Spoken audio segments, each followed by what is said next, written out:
nous allons parler du potentiel d'action. Le potentiel d'action est une modification brutale et transitoire du potentiel membraneux d'une cellule ayant reçu une stimulation efficace.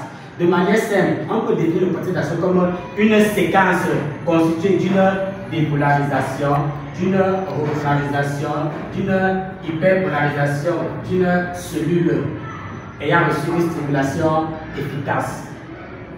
La courbe du potentiel d'action est celle-ci.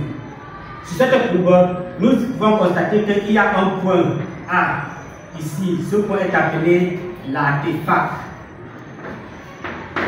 L'artefact de stimulation. L'artefact de stimulation qui indique le moment de la stimulation.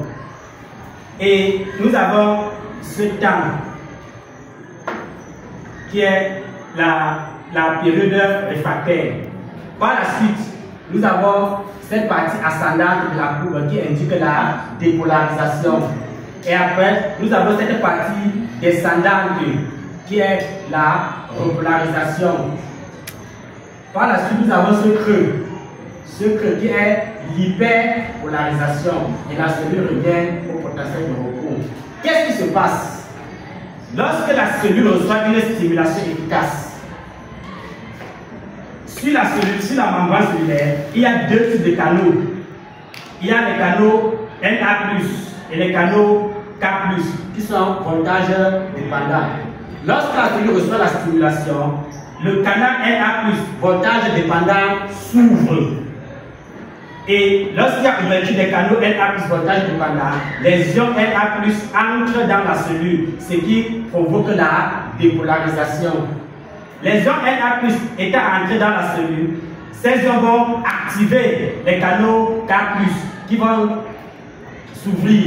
Et lorsque les canaux K+ s'ouvrent, les ions K+ sortent de la cellule, ce qui est responsable de la repolarisation. Bien, comme les canaux K+ sont lents à se fermer, les ions K+ vont sortir de manière excédentaire. Et cette sortie excessive des ions K+ est responsable de l'hyperpolarisation. Maintenant, nous avons dans sur la membrane la pompe sodium-potassium actépase.